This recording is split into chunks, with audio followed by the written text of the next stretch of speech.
Hi everyone! Sorry for not posting in a long time. Throughout the winter semester, I've been sick on and off.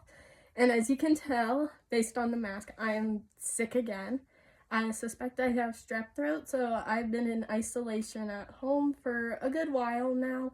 And just out of respect on my parents, on my sister, and anybody else, I've been wearing a mask as in case if I cough or anything, as I do not want to get them sick as well. So then that way my germs stay in my mask and yeah, not onto them, hopefully.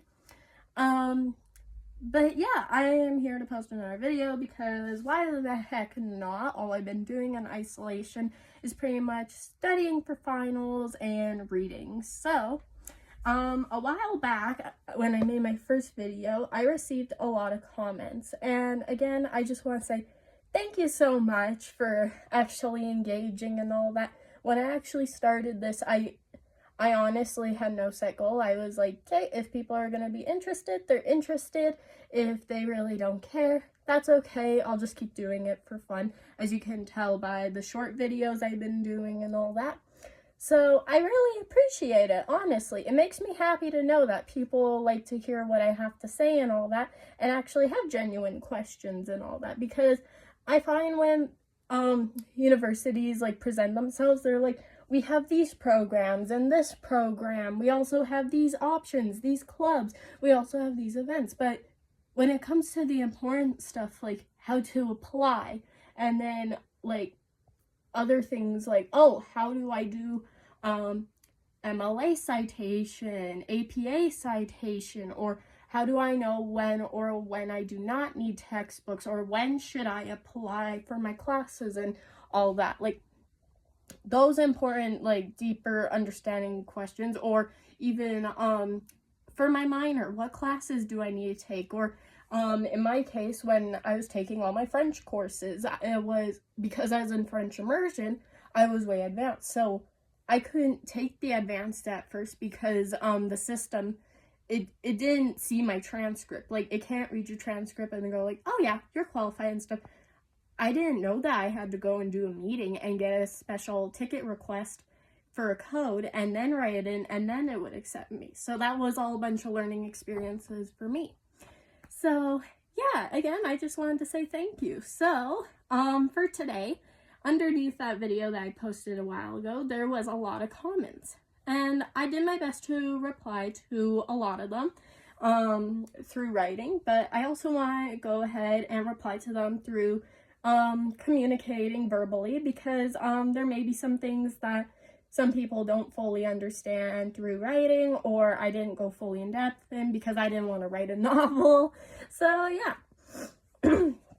So I got my iPad here, and yeah, we're just gonna slowly go through all of them. So one of the first questions is, what is the fall? So I'm from Canada, so I just like to say fall a lot, but another way of saying it is autumn. So just basically the season. So like summer, fall, winter, spring, or you can say autumn. But yeah, that was the first one. And then the second one was, how do you rate your university compared to other universities? So it's different for everybody. There's no such thing as one better university than another, unless you're required to upgrade for your degree and masters and all that. Then yeah, of course you're gonna want to have to get those higher grades and all that. And specific programs have more to offer for resources than others. But yeah, sorry, one moment. I'm gonna pause in clips because I don't want you guys to hear me cough or anything like that. Anyways, as I was saying, it's honestly in your best interest what is best for you and what works for you best. So when I applied in my 12th grade for university, or some of you might say senior year, I got accepted into both of the two universities that I applied to. Yes, I could apply to more, but there was only two I was really interested in, and it's because I wanted to stay close to family, still be able to live at home and all that.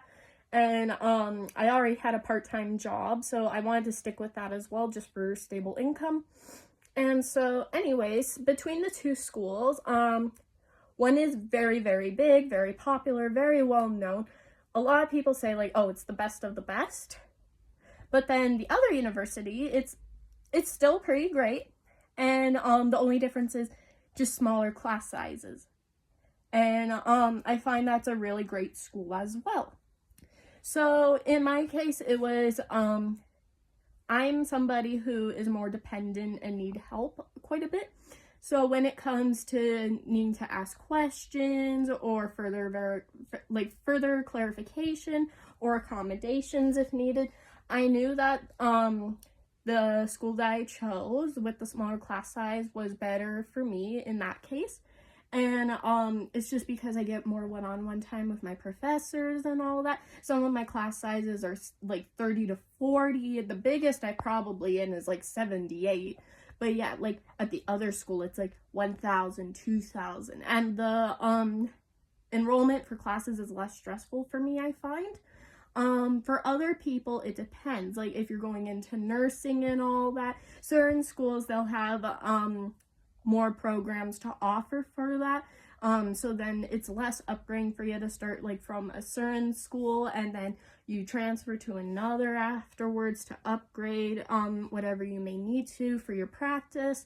My cousin, she just applied for fine arts recently, and she applied to the two same schools I applied for, and she found that the other school, the one that I didn't choose, was a better choice for her because they had way more options for what she was looking for in her program in that case. And I was like, hey, there's no problem with that. That is good for you and stuff. Like I told her, I'm like, I'm not offended if you didn't choose the same school as me. That's totally fine.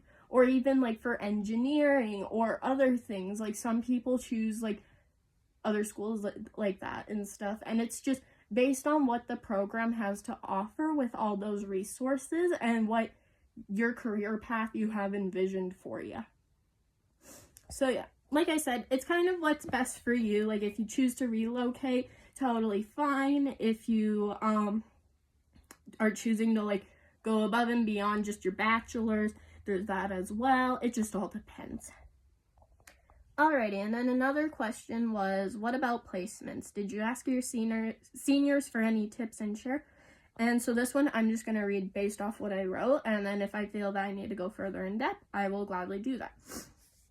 So I wrote, Nellie never asked any seniors, but when considering, I spoke to my career advisor at my high school, whom I was very close to, and she had some very good advice to share with me based on what she knew about me as a person and what suited me best when choosing between schools. So yeah, like I said, whatever's best for you. I always advise going to your graduation counselor or school advisor, whoever it may be, academic advisor, whoever it may be who is helping you to prep to graduate and feel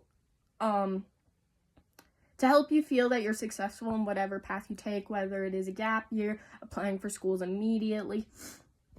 So I was very blessed to have an academic advisor who I considered my school mom. We had a really good one-on-one relationship, but at my other high school, I still had a good relationship with the other academic advisor. And I honestly find if you just share who you are as a person and what your needs are, and like if whatever struggles you may have, they'll be able to give a good idea of what would be best for you.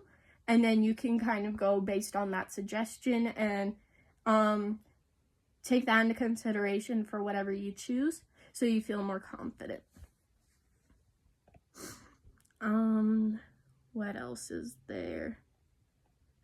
And then another one was for medical students. So, unfortunately, I am not a medical student, so I can't really give any advice into this. But when it comes to navigating courses, every school, when you look into it on their websites, they always have a list of requirements of how to apply for that, like what you need to apply for requirements, and then what classes to take that are required if you get enrolled into that program. There's also the academic advisors at each university. At mine, they have one before you're enrolled or not enrolled yet, and then for current students as well. So two different academic things immediately. And then if you are a current student and you're already in that program and you're like, okay, what next steps do I need to do? They have somebody set for that specific program as well, which is a completely other branch as well, which is very, very helpful. So my iPad just fell. Anyways, so yeah, use those resources the schools provide, and then you can get a better understanding. Because I am taking psychology in the Bachelor of Arts, I can't really give advice to medical students, and it wouldn't be right for me to do that if I didn't know what I was doing. But yeah, that was all the questions I was provided. So yeah, if you have any more, feel free to reach out in the comments and ask your questions.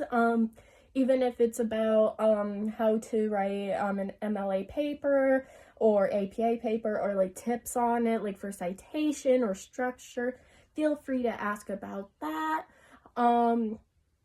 Yeah, I believe in my next video I might do a get to know me video. So yeah, if you have questions about that you would like to know about me, feel free to ask and I'll pick and select. But yeah, anyways, thank you for watching, and I appreciate all the engagement. And yeah, I just hope to continue to be helpful. This is supposed to be an inclusive, safe space. I also want it to be something fun. So yeah, thank you again. Have a good day, you guys. Bye-bye.